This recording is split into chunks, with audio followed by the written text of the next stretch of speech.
Well, we'll continue now with our second subject for the evening, the Conciliar Movement.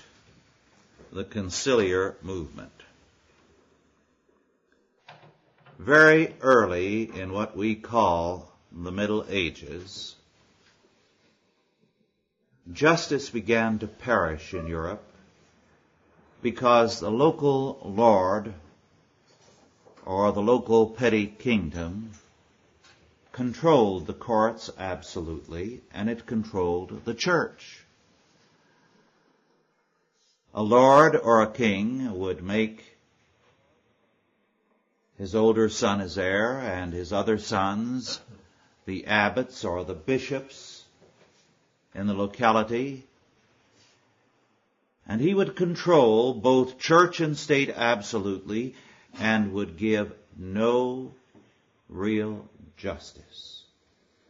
And so when people went to the church for a word of freedom and a word of witness against the evils around them, they couldn't hear it. Why would the bishop, a brother to the local lord, speak out against the Lord when he was indulging in robbery and theft and abusing all the people? And so it was, step by step, the papacy tried to strengthen itself against this. It introduced sacerdotal celibacy, not for ascetic reasons, but to prevent the local abbots, the local bishops, and so on, from intermarrying with the lords and being interrelated, and thereby having a stranglehold on the area. And the Vatican made itself the Supreme Court of Justice. The result was a great liberating force in Europe, which lasted for almost three and a half centuries.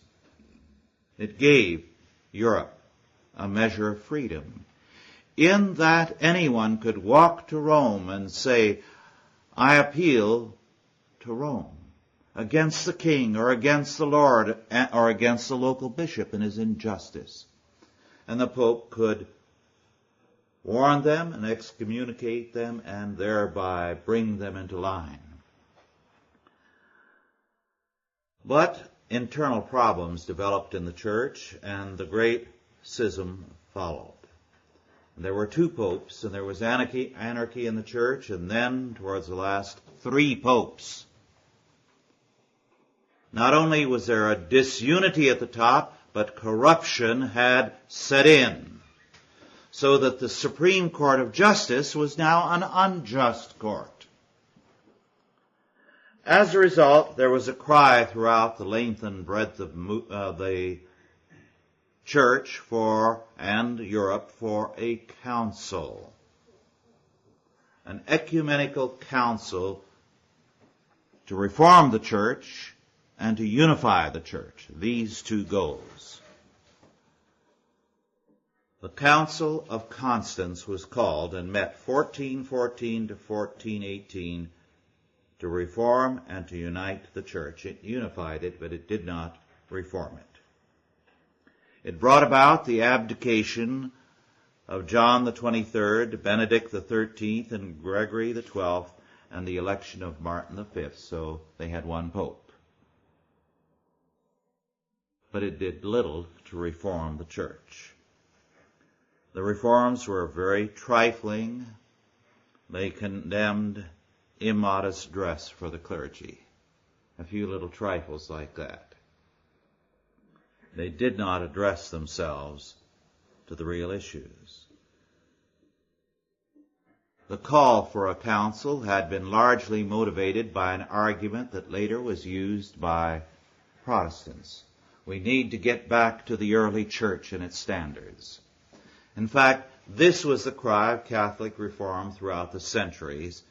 The Catholics stopped using it when the Protestants did at the Reformation. But that was overlooked at the Council of Constance. In fact, the council went further. it burned John Huss and Jerome of Prague at the stake. So much for their spirit of reform. The failure of the Council of Constance began with the leader, the Emperor Sigismund. He was an able man, and some regarded him in his day and since as a heroic figure. But his was a very flawed character. He gave a safe conduct to John Huss to come and present his arguments before the council, and then turned on him, violated the safe conduct, and John Huss was burned at the stake. The council met in Constance for 4 years, hundreds of men, and the emperor was to foot the bill for all that. And he was a deadbeat. He walked away, leaving a pledge that as soon as he returned home, he would pay the bill. He never did. Now, anyone who runs up a hotel and food bill for 4 years and all kinds of expenses, stable expenses for the horses, for the grooms, for their retinues, and so on, for a few thousand men it must have totaled altogether, for 4 years, and walks away and leaves the city fathers to try to figure out how their city is going to meet that bill, can't be all good. Sigismund had very definitely a flawed character. Moreover, the Council of Constance was not governed by ideas of reform, but by rationalism and statism, by the kind of thinking that Marsilius of Padua had begun. Now, it's ironic that Wycliffe and Huss were both somewhat favorable to Marsilius only because they were anti-papal. For that reason, they were ready to seek allies where they should not have. The Council of Constance hypocritically condemned them for following Marsilius. Marsilius in his day had never been condemned. In order to say, we're not Marsilians in our thinking. We don't like these boys because they have bad ideas. So they put a distance between themselves and two ostensible Marsilians, while they went their own merry way and applied them more rigorously than anyone else. So the Council of Constance accomplished Marsilian purposes while denouncing them in John Huss and Jerome of Prague. The council was more given to nationalism than it was to Christianity. As a matter of fact, all the voting was by nations. Each of the nations met in a separate council chamber and voted as a unit, so that their priority was not the faith, not the church, but their nation states. Moreover, at the Council of Basel in 1431, a few years later, the council continued its anti-church attitude and affirmed the right of councils to depose popes and to control the church. And these were not churchmen. The Council of Constance and the subsequent councils were dominated not by the clergy, but by academicians, professors, and by civil rulers. And their perspective was essentially hostile to the church. In 1438, King Charles VII of France called the Council of Bourges, and the pragmatic sanctions were issued, which declared that the authority of a general council is above the Pope, and that no papal bull could take effect in France until the king so ordered it. What they were saying, and this was the meaning of it, that in any country the state is over the church and controls the church, and the church can take no step without the permission of the state. This is what the pragmatic sanctions meant. This was the beginning also of the Gallican Church. The Gallican Church was the Catholic Church of France, which was technically associated with the Vatican, but actually controlled by the rulers of France. The Gallican Church, with a few interludes, prevailed for 3 centuries or more. But at the Council of Bourges, a few adherents of the Vatican advanced some arguments that shook up the monarchists. They said, if a council can depose popes and control the church, cannot a council within a nation depose kings and control the nation? This very greatly distressed the monarchs of Europe.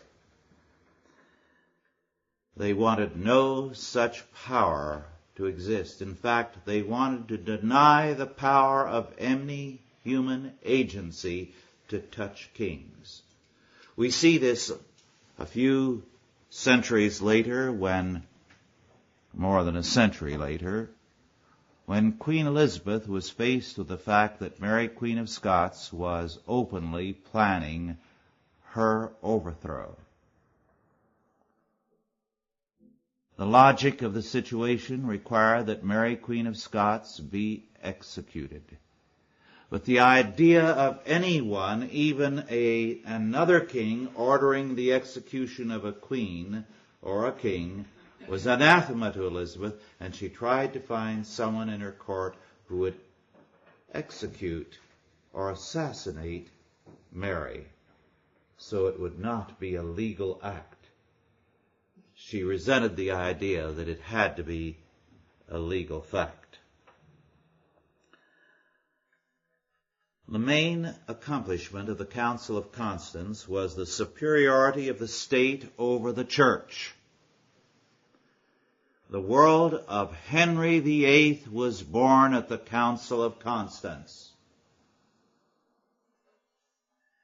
When the Reformation came, some of the countries of Europe had gained exactly what France had gained with the pragmatic sanctions. They had concordats from the Vatican giving them freedom to control the church within their realms. It was only those countries where this freedom to control the church by the state did not exist that the Reformation took place, because only there were the rulers interested in breaking the power of the Vatican. In other words, Marsilius's thinking had triumphed on both sides.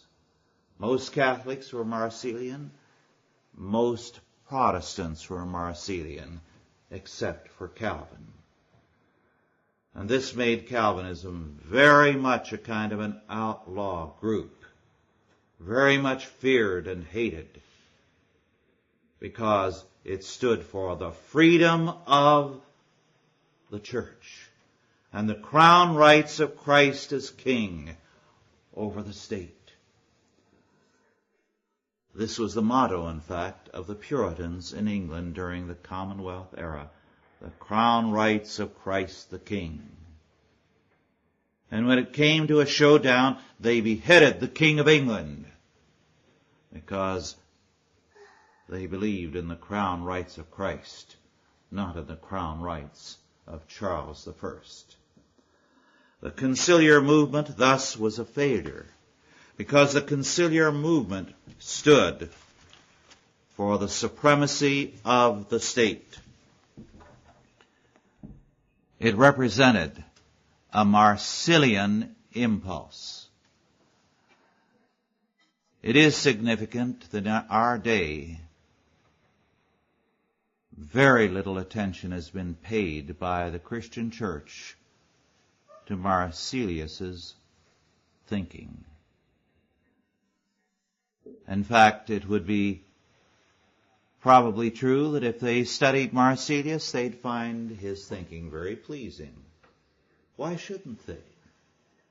They are in substantial agreement with what he had to say. But Marsilius of Padua was a champion of totalitarianism, of the separation of morality from religion, of antinomianism and state law over God's law, and of confining the church to a purely spiritual, pietistic concern and making it irrelevant. It is important for us, therefore, to recognize where these influences came from and how evil they were.